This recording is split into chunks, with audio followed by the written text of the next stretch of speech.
ran up the hill after him, but when I got to the top, it disappeared. They're not really there in any spiritual or intelligent sense. You know for a fact that you put them there, like keys or something like this, and you'd go back to the place and it wasn't there. The sobbing, the crying, the lights being turned off, glasses being broken.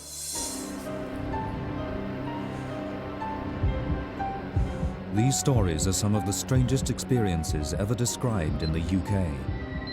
We can't tell if they're true, but they are all recounted by ordinary people. Now they are your witnesses.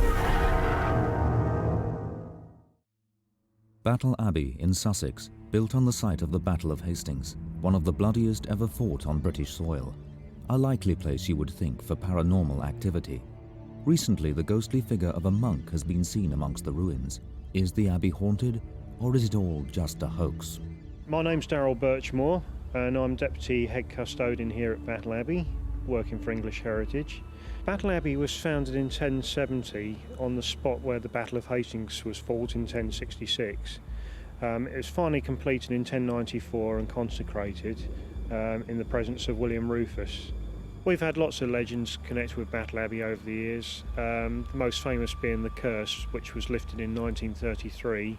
That was a curse that was placed on the family of Anthony Browne by one of the monks who deemed it unfair that Anthony Browne had been awarded the abbey and all its grounds, and the monks had been basically evicted from the site. Since 1990, which has been my time at Battle Abbey, I've heard a number of ghost stories here, mainly involving police officers who have been doing nighttime stakeouts, trying to catch vandalism in the act and what have you, and they've seen monks. There have been no monks at Battle Abbey since the 16th century. But recently, at least 2 witnesses have come forward claiming to have seen a figure dressed in a monk's habit. Earlier this year, June 2002, we had a school party on site. Nothing unusual in that. We have loads of school parties, but this particular one, it was Sutton Valence School from Maidstone in Kent, and one of the teachers and 2 of her class actually witnessed a monk outside the Undercroft. It was about 11 o'clock because we'd arrived there, we'd walked around the battlefield, and then we'd walked around the Abbey ruins, and we were then trailing back in groups to the shop before we settled down for our packed lunch. It was a very, very short time we saw him for. We were walking straight ahead and he was to our right, and he was walking towards us and then turned into a doorway. So he would have taken maybe 10 paces that we saw. And you know, I would have thought I'd had too much wine the night before, I think, if it hadn't been the fact that 2 children saw him with me. He was wearing a white robe and had a bald patch on the top of his head, and well, he had grey hair. He looked really real because at the bottom of his robes you could see where his legs were touching it when he walked. His robes did move, they flowed, and they were so clean. He was immaculate, really. Actors do dress in period costume at the Abbey, but never as monks. At the same spot 12 years earlier, Darryl had also witnessed an unusual event. During the summer of 1990, I was doing a lock-up for the evening. It was around about 6 o'clock in the evening. The only people I could see were out on the far battlefield. I walked through the chambers, which were a series of wine cellars. No one around at all. And I came out, locked the inner door, and then the outer shutters. And suddenly there was a banging from inside, real banging, as if someone was trapped inside. I opened up the door, no one there. So I locked up again, ran back to the shop. My colleague, who was deeply religious, looked at me, said, "You're joking." And then he saw me again, he says, "You're not joking, are you?" He came back with me, checked the place over, no one around. And later that night, he and another colleague went into the same chambers with a divining rod, and it kept pointing to a particular corner. Jill found out that the monk had also been seen there before. Over 20 years earlier, an Abbey maintenance man had been working at that same spot. There was a hole dug in there once, wasn't there? And a workman was down the hole, and he looked up and the monk was leaning over the side. I believe, this is what they told me. And the workman completely freaked out and ran away. Now, what makes that interesting is that was on the Saxon line of defence, where most of the bloodshed happened on the Battle of Hastings. I have heard since that he's been seen there, since we saw him, and many times before. The teacher came back to the shop and reported to one of my colleagues, who then reported it to me, that she'd witnessed a monk in the presence of two of her children. And what sticks in my mind about this was the fact that she said the monk looked humanoid, not transparent at all. And she actually asked whether anyone was doing guided tours or anything in monk costume, which of course we replied in the negative. A lot of reports are of monks and nuns, often in contemplation, often walking in rows towards their old cloisters or in their cloisters, often chanting and so on. And I think that's actually fairly consistent. The last monk left the Abbey over 400 years ago, and no staff have ever dressed as monks. So just what was this mysterious figure? Only a few weeks later it was seen again. The Rudge family from Wakefield in Yorkshire stopped off at the Abbey on the way back from a trip to France. We arrived at Battle Abbey mid-morning. We went through the gift shop and out onto the courtyard just in front of the school. We went to the right and followed the designated walk. As we came off the battleground, we decided to take the disabled route, which was up a slight incline, but as we started walking up, Jonathan looked forward and pointed out there was a monk walking about 30 feet in front of us. The monk was dressed in a brown habit with the hood over his head. His hands were raised in front of him and his head was bowed. He walked from one building across a short pathway into another building. We were stood together. I was trying to get my camera out of my bags. As I say, we thought it was a real monk because it looked so real. And while I'm in the process of getting the camera out of my bag, I also took Jessica's head and pointed it in the direction of where he was, but she still couldn't see him. I ran up the hill after him, but when I got to the top, he disappeared. I looked left first and he wasn't there, so I looked right and he wasn't there.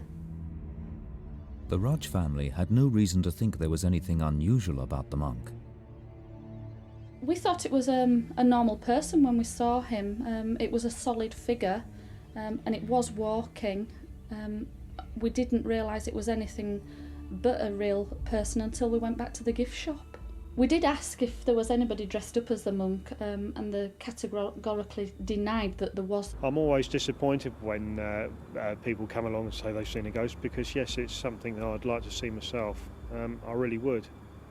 I don't know what my feelings would be if I actually saw something, but I mean, no one's ever been hurt by a ghost, have they? They were more excited than we were. We were quite shocked when we found out that it was something that we didn't expect, but they were quite excited. And what makes me interested with these two sightings, they're both, as far as I'm concerned, very credible. Both the Rudge family and Sutton Valence School, there was an adult and two children involved in both sightings. Both lots of people said that they saw a solid-looking monk and not the transparent figure. Both were willing to talk about it in great detail to me, and both sightings would have happened where there had been great loss of life in the Battle of Hastings. The Rudge family saw their monk up on the top of Senlac Hill, where the Victorian Dairy now stands, and Sutton Valence School saw theirs on the lower terrace, where once again the Saxon line of defence would have been. So as you can imagine, there would have been bloodshed in both those areas. But why it's a monk and not a knight of some description, I can't understand. One theory suggests that apparitions like these are images of the past replayed under certain unknown conditions, like a video recording replayed again and again. If the theory that some ghosts are recordings is correct, then we don't know either what conditions embed that recording in the first place or what caused the replay. But we do know that since the world is not continuously full of ghosts, that it has to be a fairly unique set of circumstances. Therefore, I think it's quite normal, if that's the word to use, that a ghostly figure that hasn't been seen before should suddenly appear, even if it does appear to have come from a long way back in history. I would like to think that someone was dressing up that day and does it regularly and fools the tourists, because I don't really believe in ghosts. I thought that the monk was a real person, but I wasn't quite sure. I've always had an open mind on ghosts. I'm not a believer, I'm not a disbeliever. With these sightings, I think they're very credible, and I'm just jealous that I haven't seen something myself. I still am 100% sure that it was a ghost, but I'll never know. Could it be a wandering monk with an interest in history?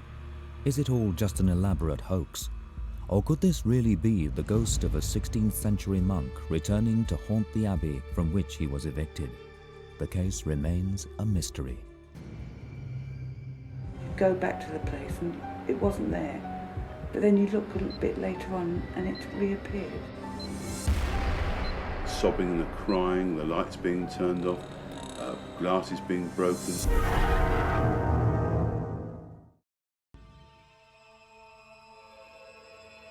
In 1992, the Dartnell family fulfilled the dream of a lifetime when they bought and moved into the Union Inn pub in the idyllic village of Rye in Sussex. Before long, their dream turned sour when the family began to report strange events that began to upset them. Yeah, it was a dream, and we were perfectly happy for a year, I think. It was fine to begin with, but it just seemed to be a gradual effect. Nothing you would notice, you know, it was sort of a gradual thing. It was a series of events which eventually I realised weren't normal. I've had experience of hauntings in the past, I have, and I began to realise that something abnormal was taking place. I mean, I know damn well I turn off every damn light. It's a secret as I go up the stairs. All of a sudden, I get to the top of the stairs, the lights will run again, and I knew something was happening. You just put things down and they would move, you know, and you know for a fact that you put them there, like keys or something like this. And you'd go back to the place and it wasn't there. But then you look a little bit later on and it reappeared. And so you would question your own sanity sometimes.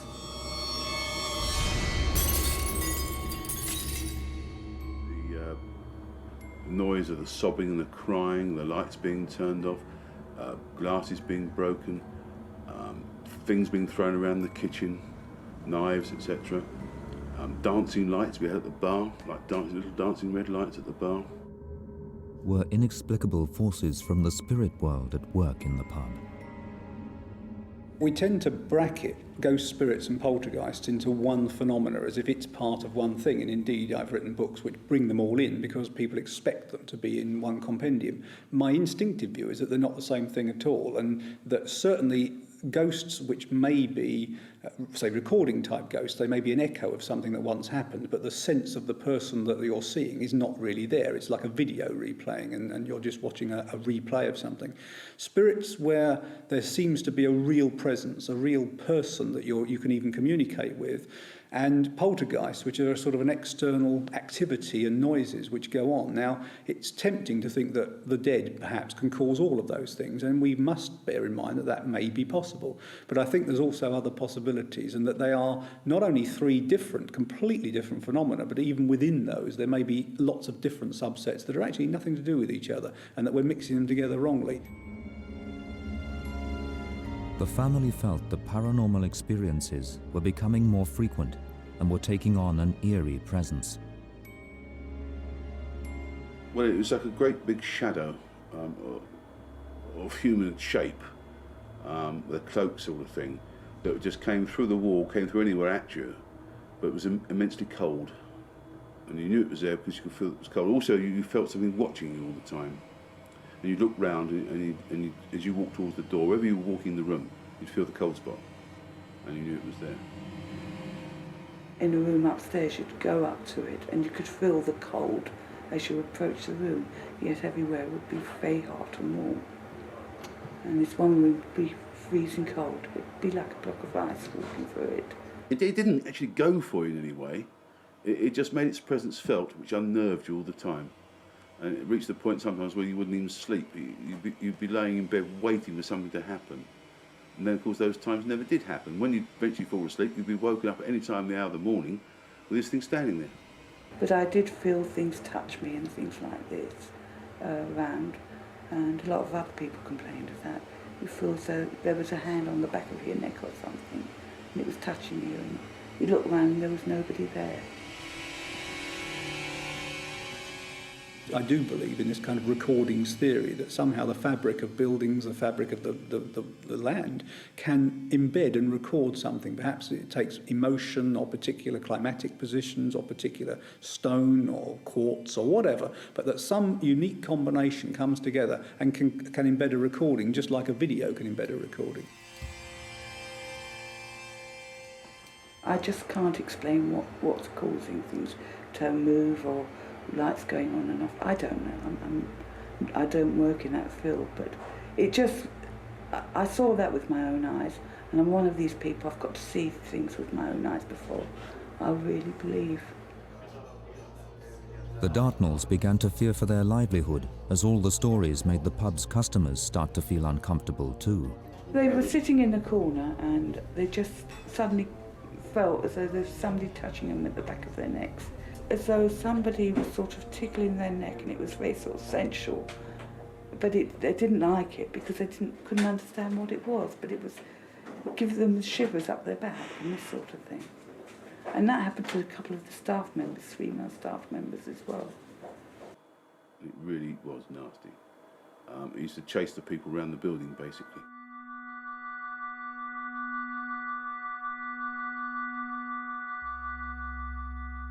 When we're dealing with spirits, I tend to veer to two types of things. One is that it may be an intelligent dead person, or that it may be telepathy of the living, that you create the spirit, or even that you create the ghost or whatever, in order to receive a message, which is actually a telepathic message. So it's all to do with the living and not to do with the dead, perhaps. The problems got worse for the Dartnell family when even the staff started to report strange experiences.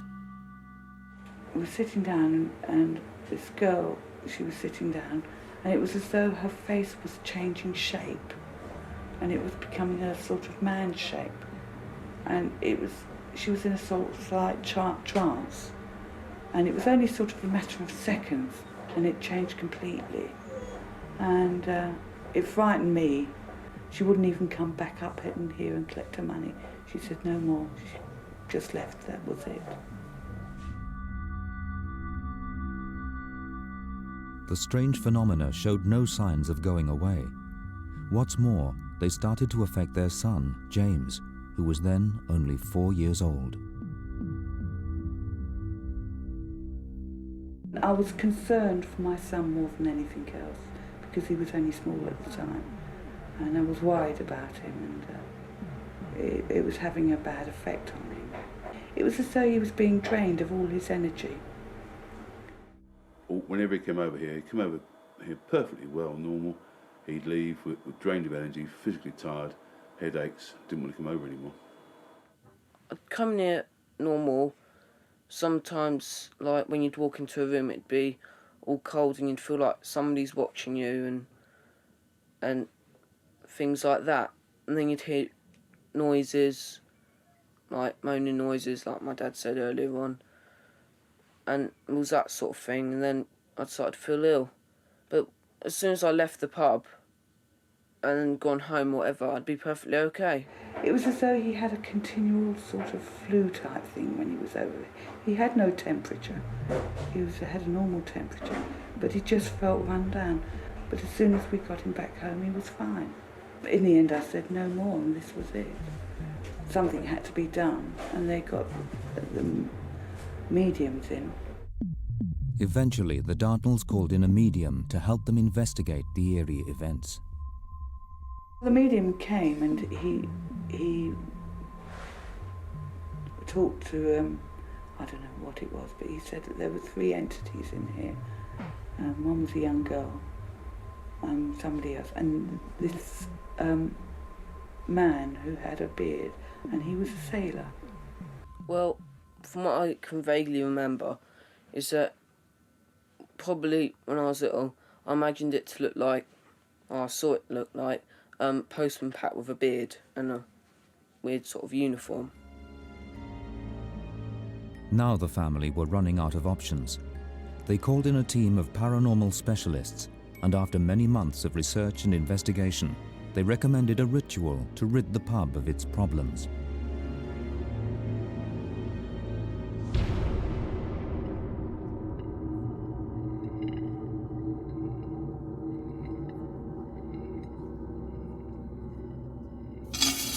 They threw water, I believe, everywhere and laid crystals down.